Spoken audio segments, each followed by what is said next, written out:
Morning, everyone, and Morning. welcome. Just a little bit of housekeeping. We're going to mute everybody, but if you have any questions for Bonnie, feel free to add them in the chat. They will be addressed towards the end. But thank you, everyone, for joining us. My name is Suzanne, I'm Kirsten. and we're excited to spend this time exploring the world of colored pencils, learning new techniques, and finding fresh inspiration. But before we begin, we wish to announce that there is an opportunity for you to win win a door prize for a participant today attending today's Zoom session. The winner will be announced at the end, but Kirsten, please share what is needed in order to qualify. So to be entered for the door prize, you need to put your email and your name into the chat. And then yeah, we'll pick a random winner at the end of the meeting and we'll announce it before everybody leaves. So we're going to just give you a minute here.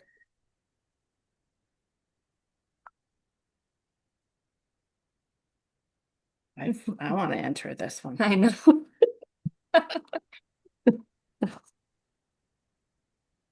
Great. Beautiful. Thank you. Today, our honored guest is Bonny Snowdon. Bonny is an incredibly talented artist known for her stunning realism and heartfelt pet portraits. Her warm, approachable teaching style has helped thousands of artists around the world build both skill and confidence. Today, we will dive into her artistic journey, discover her tips and techniques, and hear her advice for every artist around. Whether you are new to colored pencils or curious about the creative process, or simply here to be inspired, you are in exactly the right place.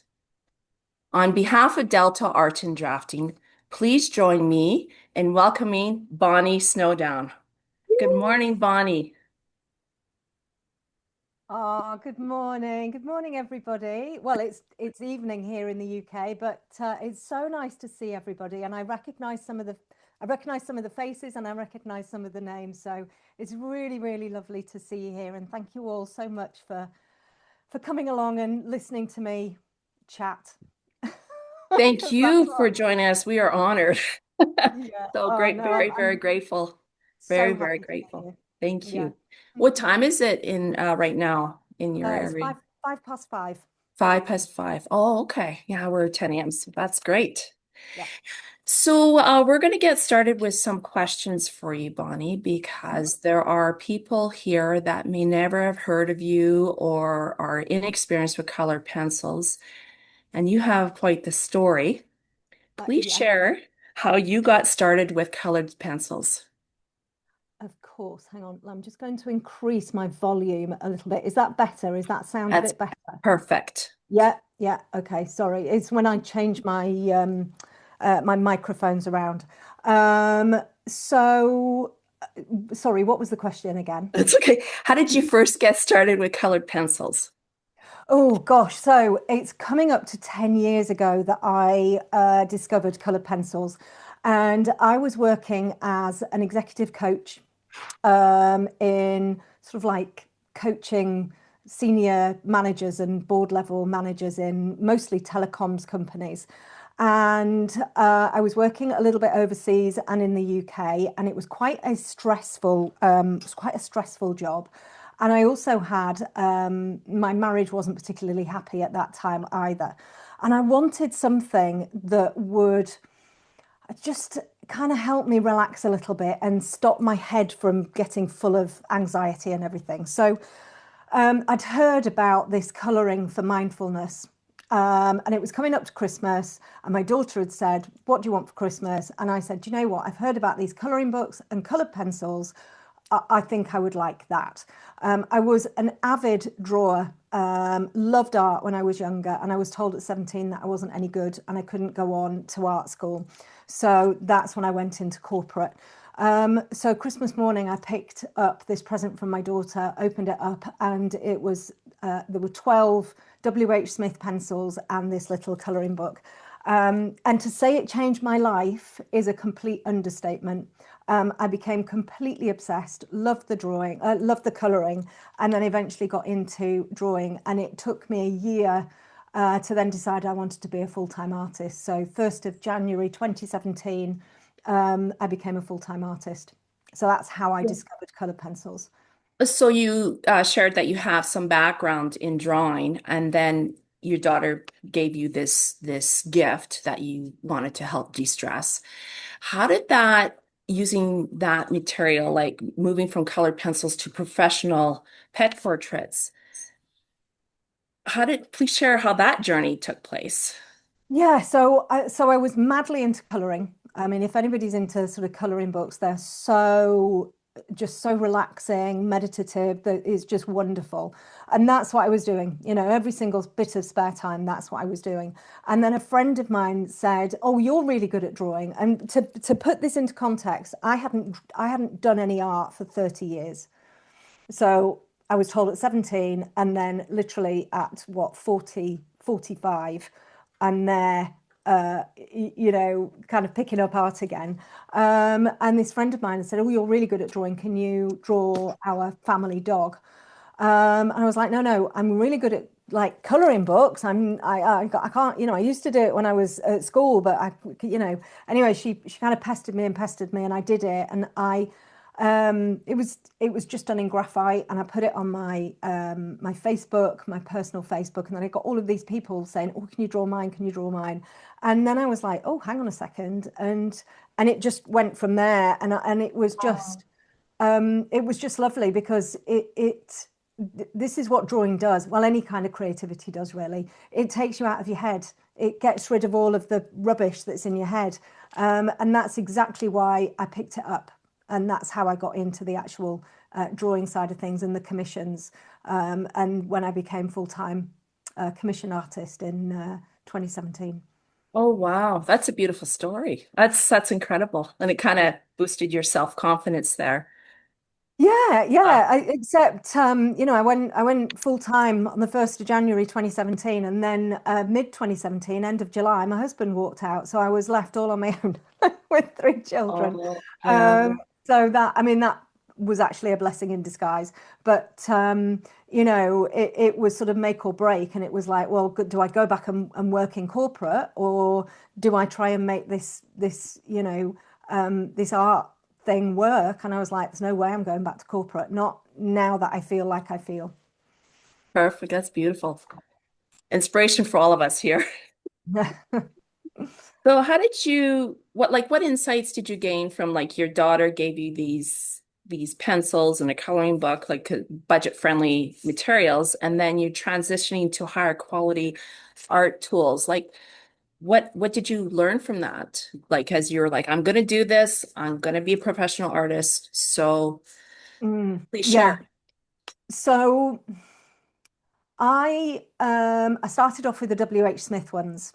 I don't know whether you know W.H. Smith in Canada, but I mean, it's just like a stationery shop here in the Okay. UK. And they are not great. They're obviously a budget pencil, not highly pigmented. You color with them, and you can't. There's not an awful lot of pigment that comes out of them. So very quickly, literally within a matter of days, I was like, I need to find something that feels a little bit better. So with some Christmas money, I actually bought some Prismalo, Caran d'Ache Prismalo pencils, which are their I think they're their entry level watercolor pencils. Um, and as I kind of got going, I was using all kinds of things. I was using Koh-i-Noor, and I think I got some Prisma. Um, and I started to kind of think, well, hang on a second, I need to, if I'm going to be creating pet portraits, I need pencils that are going to be light fast, because I didn't know about light fast or anything like that when I first started. But the more you do something, the more you research it, the more you find out. And that's when I started researching and got my first set of polychromos, the Faber-Castell polychromos. Um, and I think the difference is more in the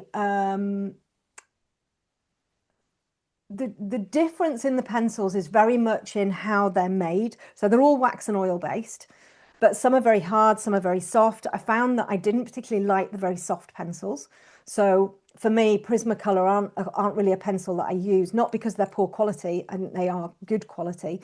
They're just too soft to me. I prefer something a little bit harder. So I Mm. really like my polychromos because of their hardness, and they're a good quality pencil. And then I started to get into the luminance, the Caran d'Ache luminance, which I have to say took me a little while to get into because I was like, everyone was saying they're the Rolls Royce of pencils, they're amazing. And I got my first set and I was like, well, I don't think I like these. Yeah. Because they were just so, I was expecting them to be like, create amazing drawings. And I was like, I don't even know what to do with these. And then, of course, you have to kind of learn how to use them a little bit differently and layer them a little bit differently. And then, of course, I got sort of like the Lightfast, the Derwent pencils, all of that. So I do tend to use Faber-Castell Polychromos, Luminance, Pablo, Lightfast, and Drawings. Those are the pencils that I use, and I have some Holbeins as well, because of course I wanted my drawings to last. And when I teach, I also want to teach using pencils that I feel very familiar with. However, I would say if you're on a budget, I would always recommend aiming for a really good surface. So spend your money on the paper and use a more budget pencil.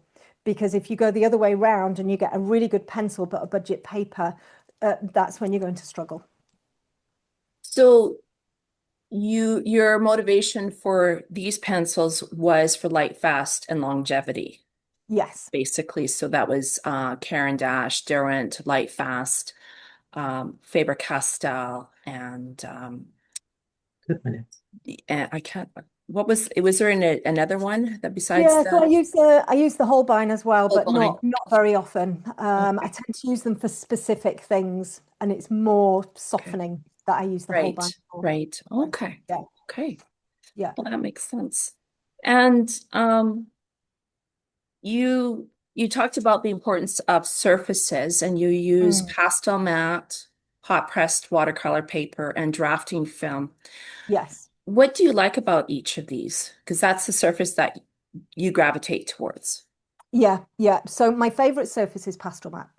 Okay. Clairefontaine pastel matte. When I first started using it, I must admit, it felt like I was 5 years old again with crayons. I'd heard how brilliant this surface was, and again, like the like the luminance, I was like, yes, I'm going to be an amazing artist, and I'm going to get this paper, and everything's going to turn out brilliantly. And I got hold of it, and I was like, what on earth is this? It's horrible because, of course, it's textured. It's not like any other surface out there. I get all of the time I get questions, what's an alternative? There isn't an alternative to pastel matte. The way that it's made allows you to add a huge amount of layers. And my natural way of drawing is very light pressure and using a lot of layers, obviously to mix my colors and to create vibrancy and depth and all of that kind of thing. So pastel matte ended up becoming my absolute favorite once I kind of got my head around what I had to do. Um, my next favorite surface is drafting film, Okay. which is it's sort of a semi-opaque uh, plastic film, Mm. and complete opposite to pastel matte. So it has no tooth and you can get very few layers on it. But I liken it to literally sitting on a beach and sipping a cocktail because there's no tooth to contend with. You're not battling against all of this stuff coming through. You literally put color down and it's there. And it's like a magnet to the pencil. If Mhm. you choose to use a smooth paper, like maybe like a Bristol plate or something like that, you you've got to use really sharp pencils, and I'm a lazy artist and I don't like sharpening my pencils. And I'm also from Yorkshire in the UK, and we're known for being a bit tight. But it just smooth paper, you need to use stronger pressure, you need to use really sharp pencils, and I find it very, very difficult to get vibrancy and contrast. Whereas using drafting film is just wonderful. You just Mm. the pencil just glides onto it, and it's gorgeous, absolutely gorgeous. Well, thank you. That's great to hear your preferences and why you like them. Yeah. Do you mind for our audience members showing examples of artwork that you've done on pastel mat, the hot Yeah, press, and all the different of surfaces course. that you've used so that we can see examples? Of course. So I'm just gonna flip my other camera on. Just hold on just a sec. Okay, so let me just move my that over here. So this was done on pastel mat. In fact, I'm just gonna zoom out just a little bit. Oops. And then you can see it better. I'll Hmm. just focus that for you. So this is on pastel mat, this one. Um, and I've done like a bit of a background. The longer I've been drawing, the more brave I've become in creating backgrounds. Now, I don't use pastels at all because I'm allergic to pastel. Hmm. And so I've had to learn how to get my backgrounds in with colored pencil. And it always used to be, oh my goodness, it's just going to take forever. And but actually, for me, that's the joy of colored pencils. It's the taking forever. It's the getting completely and utterly lost in it. And Hmm. when I draw, I only listen to the Harry Potter audiobooks. That's the only thing I listen to. I'm a bit weird. No, no, not at all. Hey, that gets you into the right brain. Um, and I just get lost. And the reason that I listen to the Harry Potter audiobooks is because I know them back to front. So I can disappear into my drawing for hours and I can come back and I know exactly, you know, where I am in the stories. So this is pastel mat, a lot of layers. This is on white pastel mat. It's the pastel mat card. So it's sort of, a little bit sort of bendy. Um, I love the fact on pastel mat that you can get light colors in over dark, you know. So on a normal surface, on a traditional surface, it's very difficult to get your light colored pencils in over the top of dark ones because colored pencils they're not an opaque medium, not like pastels where you can get the light over the dark. Hmm. So I love the fact on pastel mat, which is sort of like an abrasive surface, that Hmm. I can move the pigment around. So I can Hmm. move it about. And I tend to like using harder pencils, so polychromos first, which means I can move them about on the surface. They just sort of sit on the tooth and you can move them about. Whereas the softer pencils tend to stick to the tooth and I can't move them Hmm. around as much. Hmm. So Hmm. this is a on pastel mat. That's This one beautiful. also is on pastel mat. This one. Oh, wow. So this is one of my tutorials. So this is a snow leopard. This is on the dark grey pastel mat. Um, Again, Look it's up. just the most gorgeous surface. It's a really, really lovely surface. This one, I'll show you another pastel mat one as well. So this was a community project, this one. Wow. So Wow. this is on pastel mat too. This one was such a fabulous project to work on because what I wanted my students to do was just let go and not be scared. And we started off with very light areas on the darker surface. So we put all of the light areas in first. And actually, we only used a few different colors to get this, and the skin tones are very, very dark. But it was a Hmm. brilliant, brilliant subject to work on. Oh, that's gorgeous. Um, so if we move on to, let's move on to hot press. So hot press isn't my favorite. Hang on a sec, I've got some here. It's not my favorite surface to use, only because I don't like sharpening my pencils.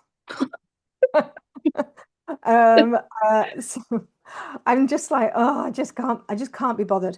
So it's not hot press paper, but this is Rising Museum board. This is Legion Rising Museum board. It's a 4-ply board, so it's like really stiff board. So I think this was a live draw that I did, this little blue tip.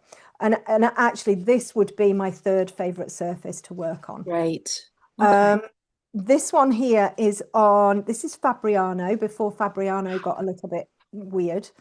Um, is that zoomed in enough? Is that okay? You can see that That's okay. perfect. Yes.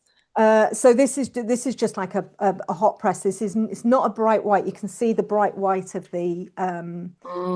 of the Hmm. Rising Museum board. This is more of like an off-white. Hmm. Um, And this again was sort of like a tutorial. So this is very much about the layering. Everything's about the layering. Mm-hmm. And then this one as well. I think this is the Fabriano as well. Mm-hmm. This one Wow. again. And what's nice about the hot press paper, you can use indenting techniques really easily on it. So, to get sort of like hairs on ears and whiskers and stuff like that, you can just Mm-hmm. score a line and you can indent into it. Mm-hmm. Um, and it means that when you bring your pencil over the top, it just skips over those marks. So that's how you can get away with getting these gorgeous whiskers in here. Wow. They're Yeah. all indented. Yeah. That's Mm. beautiful. So, and then if we look at some drafting film, um, hang on a sec, let me just get a couple of these because I've got this one here as well. So this is on drafting film. So this is just done in this was done in Prismacolor Oh, wow. That's gorgeous. because one of the things with drafting film is that it's really difficult to blend because once Okay. you get your pencil down on the surface, it just stays there. You Right. can't kind of move it about a lot. So I found that doing something like skin, you need to have a softer pencil because then it Right. can kind of just smudge around a little bit. So I just used all of the warm, I think it was just the warm grays in the polychromos in the Prisma range for this. So it's just Prismacolor for this. Oh, Um, wow. and just using sort of, I think I was just kind of just using diagonal lines for the skin tones and just being Mm-hmm. very, very careful to keep my pencil strokes next to each other. So I think I'm going to Mm. do like a bit of a demo in a bit, and I'll sort of show you what I mean about that. But Mm-hmm. this was really fun to do, and it's Mm-hmm. all very much about everything is to do with shading. Right. When we think about realism, because this is what I do is realism. When we think about realism, we think about details. We're like, oh, we got to get all of the tiny little weeny details and everything in there. And actually, for me, that couldn't be further from the truth. And you might be looking at this and going, well, Bonnie, you're talking a load of rubbish because look at all of the details. But actually, the details are more of an illusion. Right. And this is what I really love about color pencil, that you can create something that looks super realistic, but using some like quite brilliant techniques that make it easier to kind of create that illusion of detail. Oh, that's Uh, gorgeous. so Yeah. that's that one. And then this is one that I've just finished. Um, that you might see a little bit of shine on there. Let me just tuck that underneath my so this is again, this is a tutorial and I've done the background. So again, trying to get sort of like a lot of coverage on the film. So the film, in fact, I'll just demonstrate here if anybody hasn't seen film before. So this is what film looks like, and you can see the back of it. So that's the front, Mm-hmm. that's the back. And if you get the double-sided, you can draw on the back as well, Oh, wow. which is wonderful because you can either, if you're, I don't know, if you're a bit, if you're a bit, like that, you could literally draw the piece on both sides, or you can create everything on one side, and then Mm-hmm. you can flip it, and you can add some extra sort of dark areas in there if you want to do, just to kind Oh, of wow. pull the darks out. So it's a really, really fabulous surface to work on.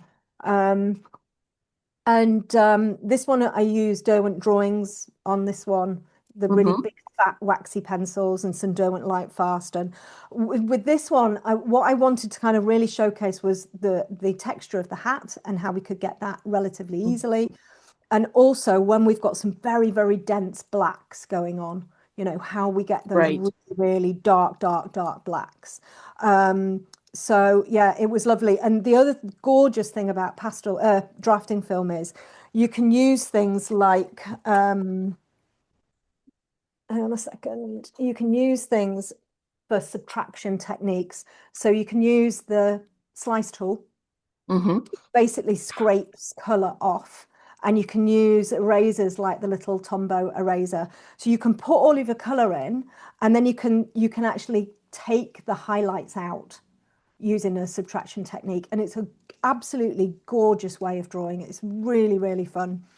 And then this one here This is a recent one that I've did. This was, I always have a project for me. So I always do a project just for me. And this is a little kitten with all of the wool Oh, and that's everything like that in there, which was so much fun to draw. I mean, creating this wool and making it look soft. In fact, yeah. I'm just Yeah, it going to goes with the zoom kitten. in Oh, look at that. just a little bit so you can sort of see it. Oh, Hang on.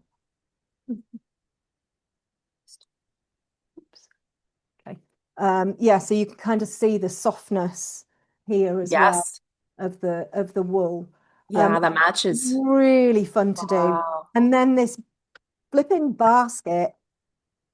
So this, one of the things that I really struggle with is anything that's overly structured. So I love things like fur because I can make it up. Really enjoyed the wool because I can make that up because, I can put an extra curl in or I can miss a curl out. You don't see me drawing many birds because birds' feathers are very structured. Hmm.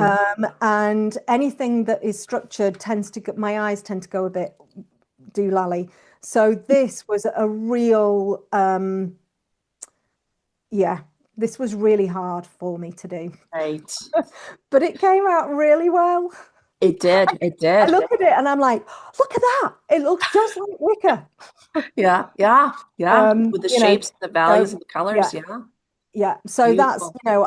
I like drawing texture. I love drawing texture. So yeah, so those are the ones. Shall I come back to my face now? Sure. Earlier you mentioned, Bonnie, that you use pastel mat. Do you have, and we saw some examples of different colors that you've used. Do you have a Mm. specific color that you Can't get out of gravitate this one towards? window. Oh, Yes, we yeah. just went for it. I favor the white and the dark grey. In the dark gray. Oh, Yeah, great. yeah. I like the white. I really like white for pale subjects. So I like white animals on white Hmm. paper. Oh, Um, yeah, I love that because you can get all of those gorgeous lost edges in there and it's quite subtle and it looks sort of quite ethereal rather than sort of going for a white animal on a dark background to get it to pop. I kind of want to go right. the other way. I mean, I obviously have done lighter animals on the darker pastel mat, but yeah, I favor the white and the dark gray. Those are the two that I like to use. I have Hmm. used other colors. But yeah, I tend to be a bit boring that way.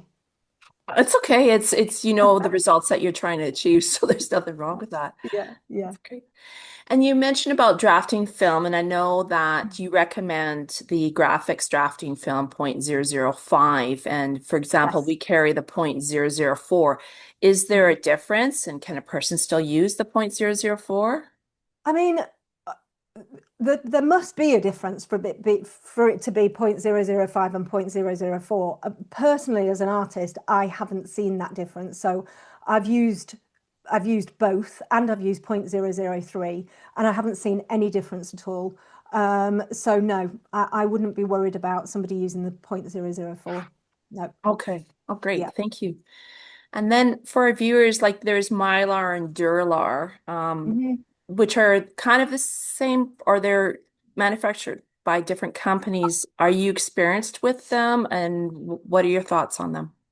Okay, so graphics makes graphics drafting film 0.005, which is what we've been talking about and what I tend to work on. Graphics also makes a film called Duralar. And the Duralar it's not drafting film, but it is a plastic coated film that's very similar to drafting film. It's slightly smoother. I mean, it's super smooth anyway, but it's even smoother. Hmm. And it's great. And I've used it on multiple projects. But one of the things that um, can happen with the Duralar is that if you erase too much, it's difficult to get your pencil back on. So people Okay. have said, I got this all wrong and I rubbed it all out and then I couldn't get my pencil back on, which is quite, Right. frustrating. So I think if you are using Duralar, that's something to just be aware of. Okay. The Mylar, I think, is drafting film just from a different manufacturer. Hmm. Hmm. And then there's also another one that I've used, which is called Polydraw. I don't know whether you can get that in Canada, but there's another one that's called Polydraw. Polydraw is disconcertingly thin. When Oh, you get it, it's like, no way am I going to draw this because it's like tissue paper. It's like, what on okay. earth? But actually, it's incredibly durable. It's Hmm. very robust. And it's a really nice surface to work on. The other nice thing about, I don't know about Mylar, but with Duralar and Polydraw, you can get them in pad format. Mm-hmm. Whereas with the graphics drafting film, it tends to either come in sheets or rolls. Mm-hmm. So, you know, Hmm. if you prefer to buy a pad of something, then it might be easier to get the Duralar, or if you can get Polydraw. Okay, great. Thank you. Yeah. So, how do you choose your paper when you're going to be doing a piece, and how does the texture affect your results? I know you briefly mentioned that earlier, Yeah. but Okay. So, um, basically, I would choose a surface if I'd just been drawing on it. okay. So if I want to find the easiest way for me to start a new drawing, it would be to use exactly the same surface as I've just used on a drawing because I've got that sort of muscle memory. Mhm, I've got the techniques locked in from just using that particular surface. mhm, Much easier. I mean, every time you start a new piece, it feels like you've never drawn in your life before. mhm. That's just a human being thing, but it's for me it's I always say if somebody says, oh, what shall I use, I'm always like, just use what you used before because you've got the muscle memory, you've got the techniques locked in, just that's going to be the easiest. Now, if I'm doing a commission, my commissions tend to be done on pastel mat. Okay. That's just, and there's, it's not because one's better than the other, it's just that that's what I prefer to do my commissions on. um and then it might be that I decide to do something on, so I decided to do this one on film only Hmm. because I knew that I would be able to do this on pastel mat quite easily. You know, I can get the Hmm. fluffiness, I can get the softness, but would I be able to do it on drafting film?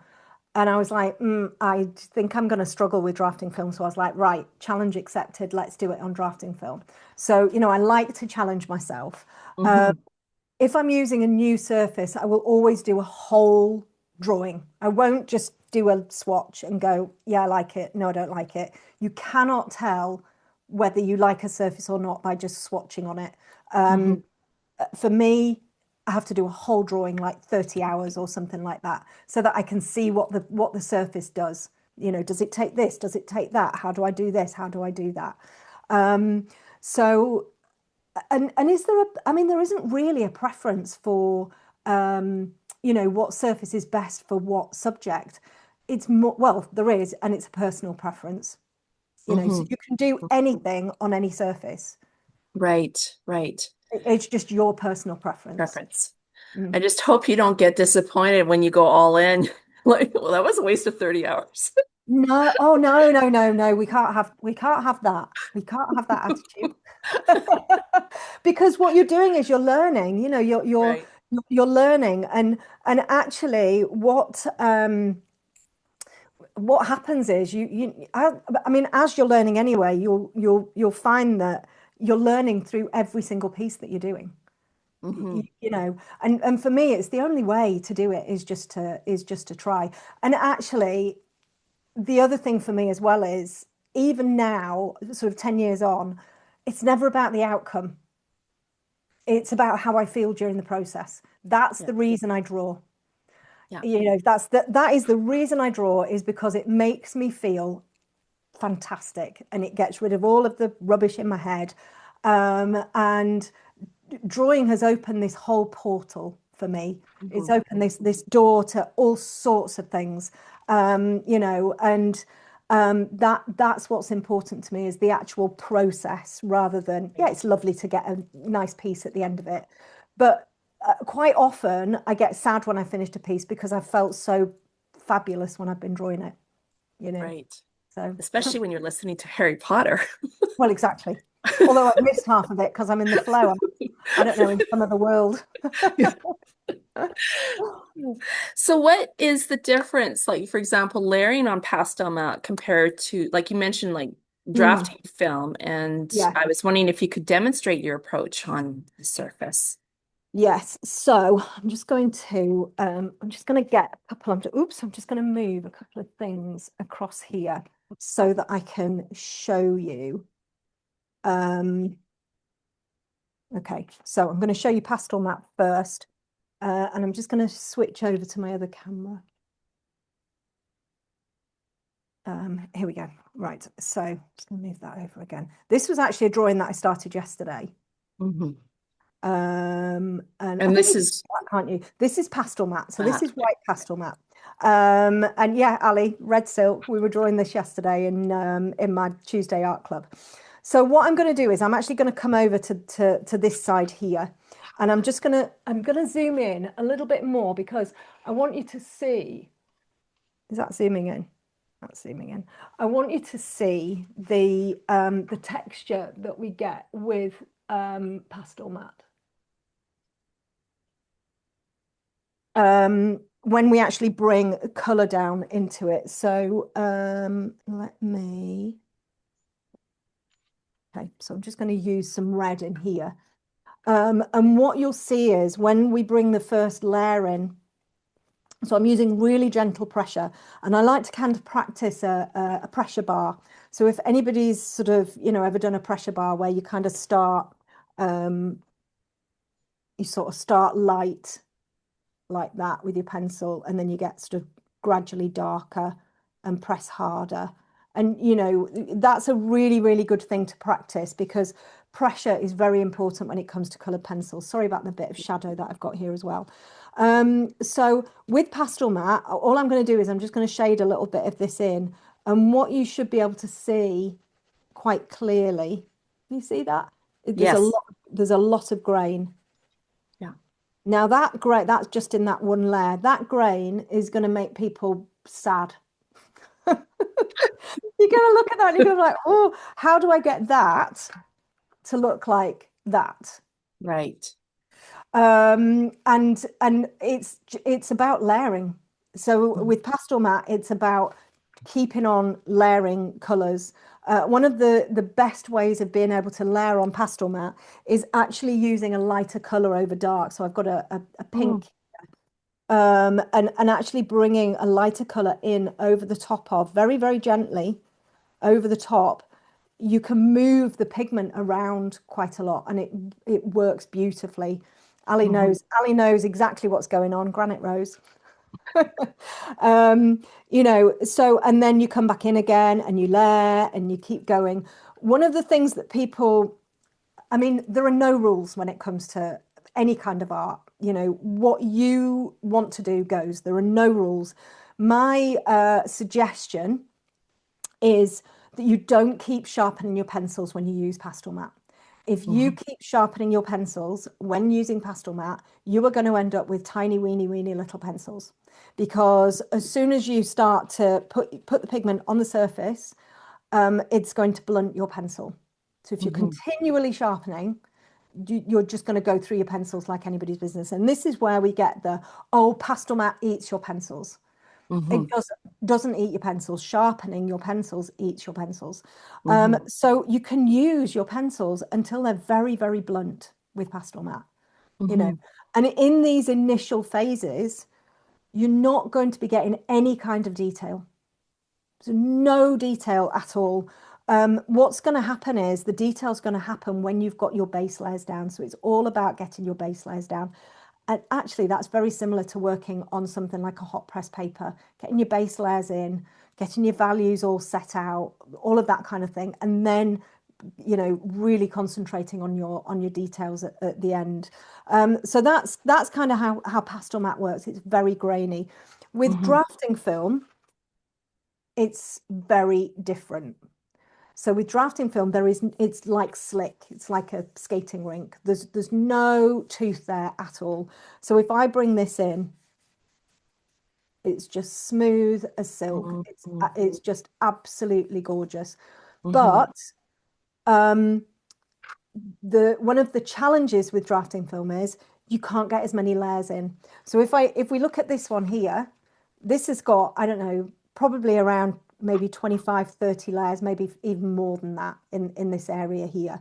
You know, we've put the red in, we've kind of built it up, we've then kind of glazed in with the black to try and create these shadows, all of that kind of thing.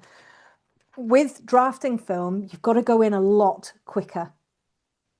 So, you know, it's pointless layering and layering and layering and hoping that you're going to be able to then go in with a darker color to kind of create this gorgeous shadow, because you just won't be able to.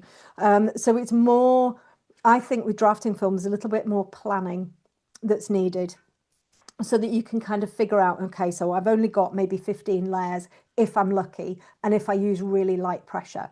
The other thing is that it's very difficult to blend, you know. Mm. So if I put that down, I can't then get like I haven't got any with me, but oh, I have actually. I can't get like a little cotton bud. I can kind of smudge it a bit, but it doesn't really move the pigment around. Whereas if I take the pastel mat and I do that, Oh, okay. it properly blends it. Just because it's an abrasive surface, it just blends it out. And we don't do, you can't do that with the you know, with the drafting film. But what you can do is, so with pastel mat, if I wanted to kind of take some pigment out there, I'm better off using something like a kneadable eraser, and I can kind of use it kind of like that and sort of lift bits off. If I wanted to use a normal eraser or a, you know, like a more traditional eraser, like my little Tombow here, it's not really, it's going to kind of work, but it's going to be a bit rubbish. Hmm. Whereas with my drafting film, it's going to be amazing. It's Oh, okay. the erasing and how you can use the subtraction techniques is brilliant. And also with the slice tool. So if I wanted to kind of take some texture out with that, it's going to work really, really, really well. You know, so if you really love very smooth surfaces and you like using subtraction techniques and you're like a bit averse to the tooth, because of course you have tooth on a smooth paper, you have tooth on a hot press paper. If that kind of bothers you, drafting film is a fantastic surface to work on.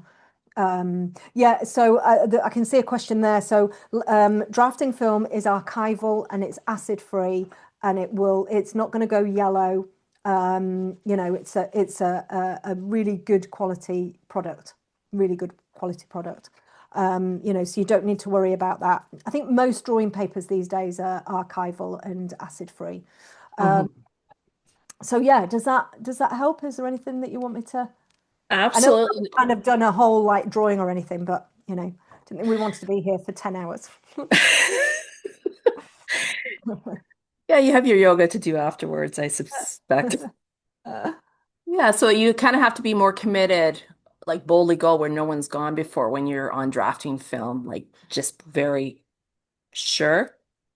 Yeah, no, not really, not Okay. really. I mean, I think always going into something with a can-do attitude is always going to be helpful. I mean, I bring a lot of mindset stuff into my teaching because you know, I was a coach before. I use a lot of mindset stuff for myself. That's how I've got to where I am. You know, and if you go into something thinking I can't do it, you won't be able to do it. You Yeah, just you won't be able to. I mean, you know, if you think you can't, you can't. So just don't bother.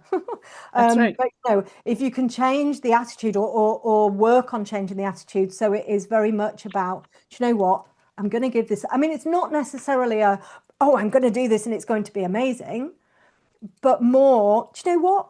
I'm going to do this. I'm going to have great fun learning, and we're just going to see what happens. I mean, that to me is a solid attitude to have when you're starting anything. That's so true. Yes, thank you. Yeah. So we're going just a little bit back with because you mentioned all the colors, or sorry, the brands that you use, Yeah. and then you have this piece that you're going to start, like the kitten or your dog. So you have Hmm. the Derwent, and then you have the Caran d'Ache pencils and the polychromos. How do you plan your color palette based on everything in front of you, all the pencils? Okay, so what tends to happen I'll either get the image from my client if it's a commission, or I will have downloaded the image, from wherever I've got it from, like a free site or photographer or something like that. And as soon as I get the image, I start to plan out my drawing. So no, I don't plan any of the colors out. Okay. So I never swatch. And this might make people angry, but I don't recommend swatching unless you love it. I mean, if you love swatching, then just go ahead and swatch. But for me, it can be a form of procrastination. You get your pencils, you swatch. I've got to swatch all my pencils, and then you never actually do any drawing. All you're doing is just Right. swatching pencils. And the other thing to remember is, when you're creating something like I've got another one here, this little Oh, Labrador. wow. When you're Yeah. creating something like this, I mean, I don't really know what colors I'm going to use until I get into it, you know? So, this area here could have, like, 30 layers in there, and it could have browns and oranges, maybe a bit of pink in there, maybe a bit of black in there, all of that kind of stuff. Now, I'm not going to sit there and swatch all through the layers. I'm gonna play around. I'm gonna go, does this work? Does that work? And I think the more confident you get and the more that you do, you get to know how your colors work. But I will have an idea in my head about what surface I'm going to use. And then as soon as I get like the outline down, or I start to actually draw it and create it, um, I tend to work in sections. So I can work all over and I can work in sections. My brain likes to work in sections. And Mhm. again, there's no right or wrong. Some people will say, no, that's the wrong way to draw. You should layer everything and you should work on the values all over. And I'm like, well, that fine. Okay, that's your opinion. But my opinion is there are no rules and you do what is brilliant for you. And for me, it's working in sections because I like to get to a part where everything's done and I can see it coming to life. And then I'm like, I feel really motivated to carry on. If I'm like always in the messy middle and I'm like, it looks horrible and it looks horrible for ages because I'm kind of just plotting here, there, and everywhere. I don't, that my brain doesn't like that. So, Right. but what I'll do is I'll play around with color and I'm not scared of using color. And the other thing as well is we've got to get away from thinking that the color is the most important part of our drawing. I know we're using colored pencils, but it is not the most important part of our colored pencil drawing because color doesn't make something real. What makes something real actually are the values of the shading, the darks and the lights. You can have a drawing that has got absolutely spot on color. You've swatched, you've done this, all my colors are absolutely spot on. If you've got no values in there, it's not going to look real. You can have a Right. drawing that has got every single tiny weeny bit of detail in the fur, and if it's got no values, it's not going to look realistic. You can have a drawing that is completely the wrong color, hardly any details, but all your values are there and it's going to look realistic. So the values are the thing we should be really, Mm. really concentrating on. So that's why I always say, I was like, don't get hung up on color. Just don't get hung up on it. Yes, if we're doing a commission, we want it to look like the dog, but don't forget, when it goes out in the garden, it's going to probably have a green tinge to it. If it comes into lighting, it might have, yeah. So everything, it's going to change. So Right. don't get hung up on getting absolutely the right color because Yeah. it's pointless. Right.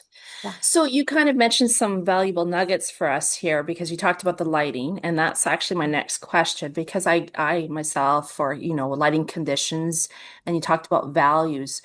So when you're working on your art, do you have a specific lighting condition you use? And then assessing your work when it's almost completed, assessing the values, do you look at it? How do you know you've got the right values?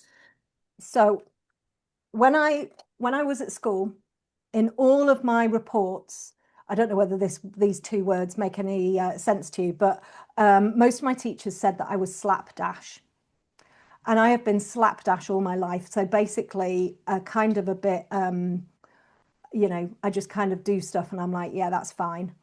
So And the same is with my lighting. So I have got some half decent lights. It's not brilliant. I've got two big soft boxes here, and they're always facing me, which is why when I draw, I wear this. So Oh, I wear a visor when I draw because I've got my lights in front of me, kind of pointing down onto the surface. And then I've got this big light. Oops, I don't know whether you can see it.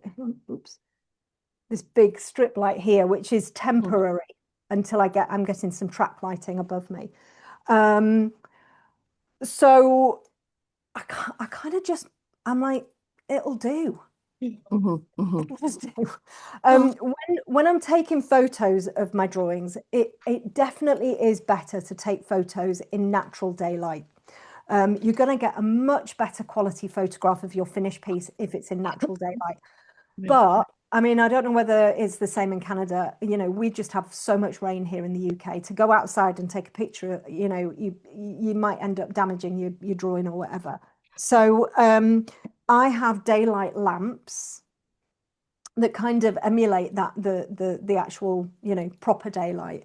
And as long as you take your photograph you know, really square on because these days, if we take our photos with like our iPhones or smartphones or whatever, if you get it slightly tilted, you're going to distort your drawing. Mhm. You know, and it can lead to it looking really very strange.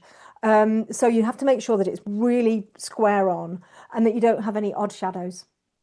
and Right. and that's all I would say.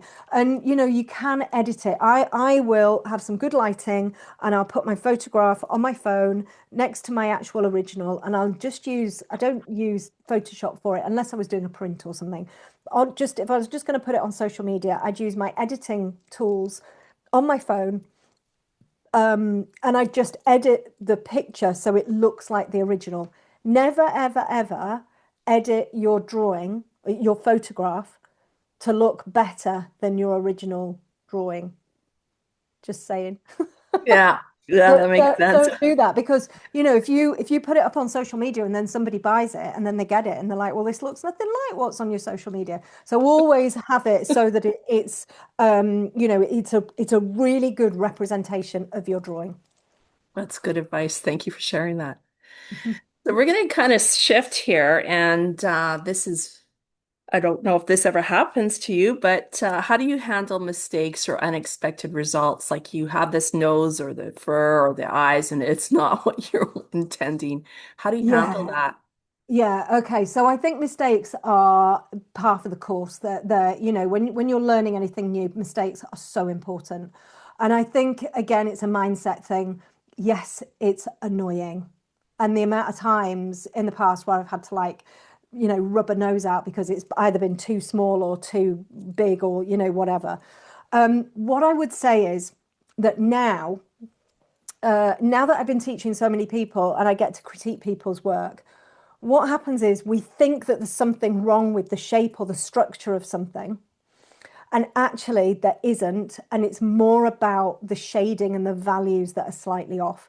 So now I recommend to everybody before rubbing anything out, measure it because it's likely that actually the size of it, the shape of it, the actual structure of what you've got down on the paper is correct. Hmm. And what needs tweaking is the shadows and the lights. Hmm. And I would always recommend that. If you've done a drawing and then you look at it, so say you've drawn a dog and it's face on, and you're like, oh, I've drawn the eyes too far apart. And the eyes are kind of, you know, I could just see the eyes are too far apart. The likelihood that they're too far apart is probably quite slim. Actually, what's probably missing is more dark in between the eyes because the darker you go, the more it draws things in. The lighter you go, the more it expands. So, dark is going to draw things in and it's going to push stuff back. Right. So, you know, what you can do is you can just disguise that a little bit by just darkening the bit in between the eyes up a little bit. Just darken it up a little bit and it will draw the eyes in. Well, You know, so that's little perfect. tips like that can really, really help. But rather than going, oh, this is all wrong and rubbing it out, check because it's likely it's just the values that are just need a little bit of tweaking. Mm. And actually then you can just dab out a little bit with a putty eraser. You can just glaze in some darker colors, and you can alter it really quite easily then. I That's why I really like using pastel mat, because with pastel mat you can just layer over the top. So you can have a play around with color and you go, well, that color looks rubbish. Just layer over the top. You don't have to rub it out. So I now joke that I never go wrong, because I just incorporate anything that goes wrong into my drawing. And then at the end, I'm like, well, I haven't gone wrong, have I? Because look at it. Looks it's good. It's a good job that I went wrong, because look what it looks like now. Hmm. But Darn, I'm good. I have got a very sunny disposition, and I am that kind of person. I've never, ever, ever, ever, ever once put one of my drawings in the bin. I have never ripped a drawing off my drawing board, scribbled on it, got angry with it, or anything, because these drawings, this drawing here, this is part of me. This is part of me. This has got my heart in it. This has got my soul in it. And if I get angry with this, I'm getting angry with me. And that's, I've had that in my life, and I'm not having that anymore. So, it's really important to me that my art is part of me, and I'm never going to get angry with it ever. That's a very beautiful point. Thank you for sharing that. That's beautiful. I like that. So how do you stay motivated if you're experiencing a creative slump or you're, Oh, yeah. And this happens all of the time. People, they talk about losing their mojo, all of this kind of stuff. And I've done a lot of research into this, and obviously with the coaching side of things and all of that kind of stuff. And people might say, "Oh no, I think you're wrong, Bonnie," and that's fine. We can all think what we think, but my feeling is that actually, when we lose our mojo, when things are a little bit like, and I've had this recently actually. And I had that feeling that, oh gosh, am I falling out of love with my drawing? I'm like, I think I'm falling out of love with my drawing. What's going on? And then when I sat, I do a lot of journaling and sort of, meditating and all of that kind of stuff. And actually, when I sat and I thought about it, I was like, I'm not falling out of love with my drawing at all. I love my drawing. What I'm falling out of love with is the absolute hideous mess that my studio is. And I don't actually want to go into my studio because it smells of dog all of the time. The floor's dirty. It's like a dumping ground over there. You walk in, the energy's all wrong, and it just isn't a particularly inspiring place to walk into to do your drawing. And I was like, that's why I've lost motivation. I mean, I haven't lost motivation. I'm still drawing, but that's one of the reasons why I haven't been doing as much drawing, as I want to, because my studio's become a holy mess. So I'm right? doing something about that. I'm doing something about it, and I'm having it sorted. I'm going to get it all cleaned up and everything. But the other thing as well is, and this again happened to me when, gosh, is it 2 years ago, 3 years ago? My son went to Australia. My daughter ended up going into hospital with appendicitis. Hmm. And I sat down to draw, and I was like, I can't, I've lost my mojo. I cannot draw. And again, then I was like, hang on a second. No, this isn't about the drawing. This is about the emotion and the energy that's coming from my son just having left to go to Australia and my daughter being in hospital. So my belief is, my absolute belief is that losing mojo is not falling out of love with being creative. It's about everything else that's going on in your life. And sometimes creativity has to take a bit of a backseat because other things are a priority. But also, don't ever give yourself a label. Don't say, I have lost my mojo, because whatever you put into your brain becomes. Your reality. I mean, that's a scientific fact. Anything that comes out of your mouth, anything that goes in, that is what becomes. So you just, you haven't lost your mojo. It's not your priority at the moment. And when it is my priority, I will start again. Thank you for sharing. That was very powerful. Thumbs up. So, do you have a favorite piece or subject that you have done over your experience? Yeah, I should have got it out actually. I won't get it out because I'll have to scrabble Okay. around in the drawers. But so I love drawing horses. Hmm. I love horses. I was brought up with horses. I had horses. I used to ride a lot.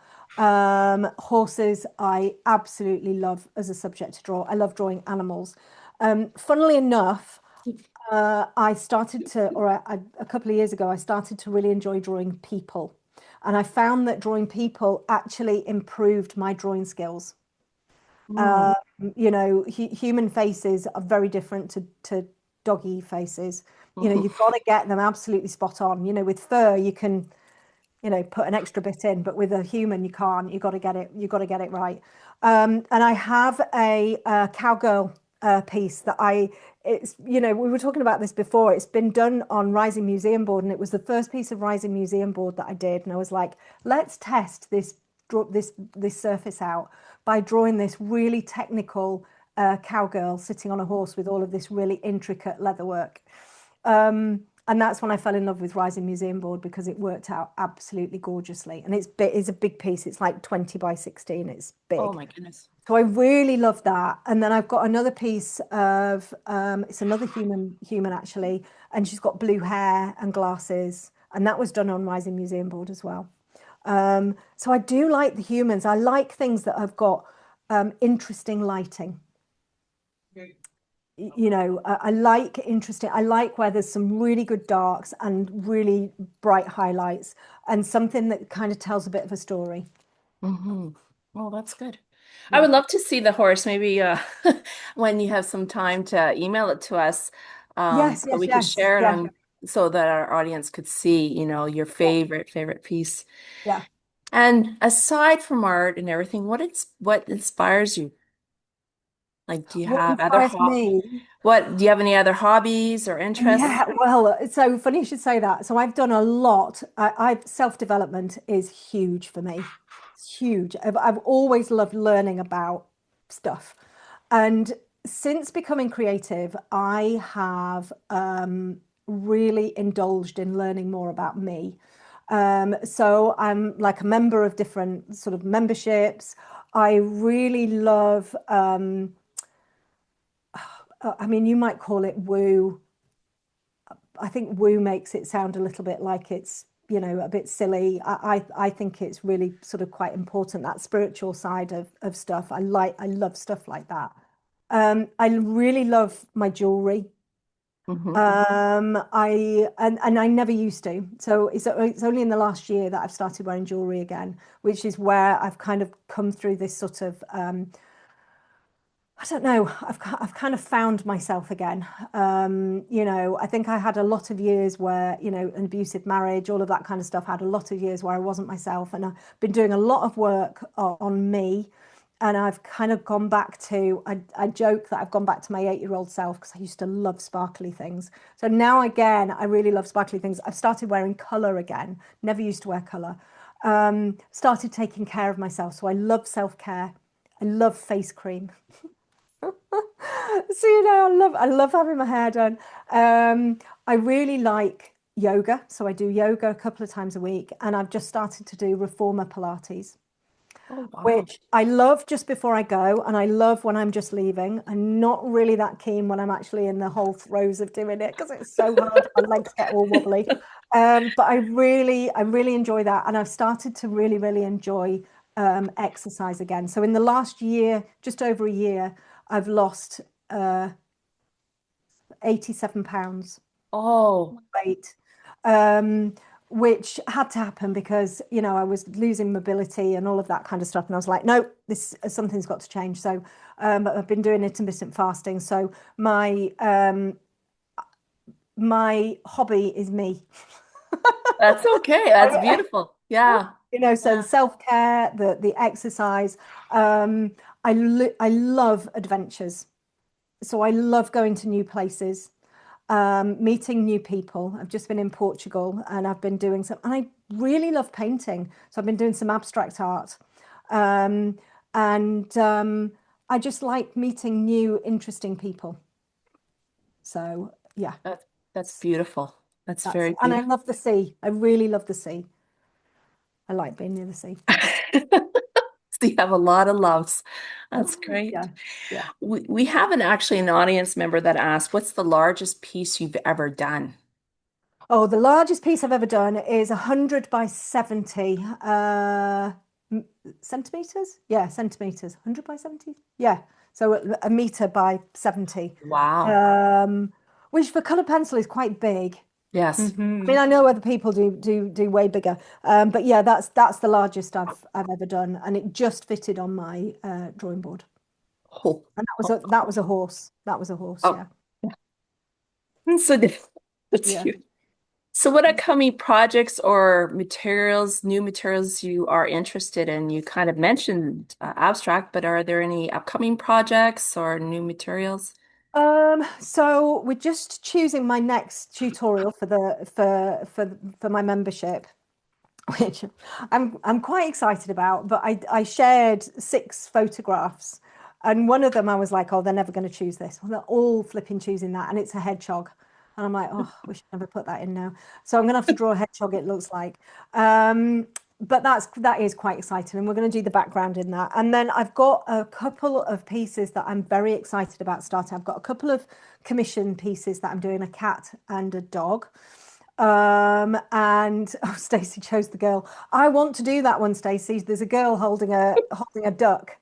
So I think that's the Oh, one that I'm going to do for myself is the girl holding a duck. I just think it just looks utterly gorgeous, and I love drawing people. Yes, we're going to be doing the hedgehog, and as a kind of a group project, well, not a group project, but I'll be doing it as a tutorial. And then I want to create a piece just for me. I like to just draw just for me. I think it's really important when I do a tutorial. I'm drawing and I'm teaching at the same time. So I'm recording it.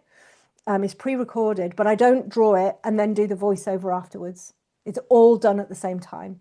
So, if it's 30 hours, then it's me 30 hours talking. And I love it, but it's tiring. right, right. Yeah. Yeah. Oh, wow. That's intense. 30 Yeah. hours. So before I ask my final question, do you have time, Bonnie, for some questions from the audience Absolutely. members? Okay. Absolutely. Yeah. Yeah. Far away. So, Kristen, are there any questions in the chat? Oh goodness. Can polydraw be used in place of graphics drafting film? Yes, definitely. So Polydraw is very thin. So when you get the pad and you look at it, and just be careful because when you get the pad, every sheet of Polydraw, you've got a sheet of tissue paper. So don't mistake the tissue paper for the film because there's plenty of people who have. Make sure you use the actual film. It's very thin, but don't be too worried. And also, it has a blue hue to it. So graphics has a pinky hue to it. The Polydraw has a blue hue to it, and it does slightly change how you expect your colors to go down, particularly your duller, darker colors, like something like Caput Mortum Violet or a dark indigo. So a dark indigo is going to look more vibrant on a more blue hued surface. So that's the only thing you need to be aware of. Makes sense. Questions? Do you draw on vellum? Vellum. Uh, No, I haven't ever drawn on, but well, and so there's vellum, which is a little bit like the drafting film, which is sort of semi-opaque, and then there's something like a Bristol vellum or a Strathmore vellum, which is a paper that's got almost like a vellum texture. So I haven't drawn on the vellum that's sort of slightly opaque, but I have drawn on the Strathmore vellum, and I didn't like it. Sorry. And one more question. Um, Yep. do you use other people's photos as like a base reference for your paintings or only your own photos? Yeah, no, I do use other people's. I'm not very good at using photos. For commissions, if I can take my own photo, I will, because I like to meet the subject. But I tend to use the free sites for, tutorials and stuff like that. Sometimes I've got my own photos, that I'll use, but not very often. I wish I was a better photographer, but I'm not. That's okay. We lied. There is one more question. Mhm. Um, do you pick up any other medium for inspiration? So, honestly, it's just colored pencil for me. I have had a dabble in oil painting, which I kind of enjoyed, but didn't get the same enjoyment as colored pencils. I love my colored pencils. I used to use a little bit of pastel until I realized that I was allergic because I can't breathe and I just lose my voice. And then I have been doing some abstract work with acrylics, which I really love. But that's more, and I have done a little bit dabbled in watercolor, in a little sketchbook. I've really enjoyed doing the abstract work and learning a little bit more about abstract, because again, you can just lose yourself. It's Mhm. great. Abstract work, I'm much better listening to a playlist with very loud music. Interesting. Interesting. So my Yeah. final question to you, Bonnie, is where can people follow your work and tutorials? So you can follow me on Facebook and Instagram, and it's Bonny Snowdon Academy. Do you want me to put it in the chat? And then you get the Sure. correct spelling and everything, because everybody spells my name wrongly.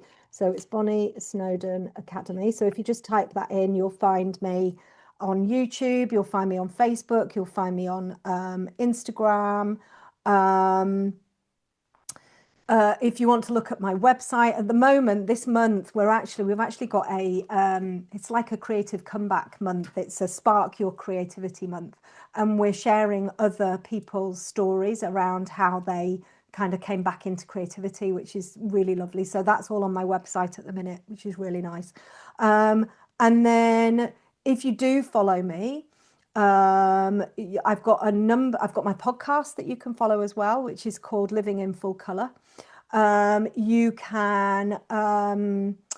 You can join my waitlist for Ignite, which is my membership if you want to kind of learn with me. And then I've got all sorts. I've got my gorgeous app that's out at the moment. So if you want a little bit of mindset help, I've got my app, which is called Spark by Bonny Snowdon. Um, and then I've also got a free live draw along coming up, which you should be able to sign up for. I think it's next week that we're going to be putting stuff out. And we're going to be drawing a cat in a basket Mm. over Oh, 12 days. the details of the basket. Yes, yes, it's a slightly different basket to that one that I drew, but yeah, we're going to be doing that. So yes, and I've got all sorts of free stuff that you can get hold of. I've got a free Facebook group. So yeah, Oh, it's all there. perfect. Well, Yeah, thank you. Thank you. no problem. Pardon me. So, as we're coming to a close here, I just want to thank everyone for joining us today and a heartfelt thank you to Bonnie for sharing your time and insight, incredible insight, and sharing lots of things with us. I appreciate your kindness and your honesty and your love for art. It oozes out of you. And we are very grateful. Now, before we are slowly coming to a close, we mentioned a door prize and Kirsten. It's just going to take me a few minutes. Okay. Sorry. Well, So if anyone has any other questions, put them in the chat for sure. so there was a question, what brands do you use? I'll let you answer that as Kirsten is, Yeah, yeah. So I use the Faber-Castell polychromos. I would say they're my favorites because I prefer a harder pencil. So polychromos, I use Caran d'Ache Pablo and Caran d'Ache Luminance, and I use Derwent Lightfast and Derwent Drawings. And then I've also got the some Holbeins as well, but I don't use those very often. okay. Another question is curious to know if you use a spray on any of to preserve your drawings. I, I I fix it. don't. I don't. And the reason I don't is because I did. And then I ruined a drawing, and I Yeah. was like, I'm never doing that again.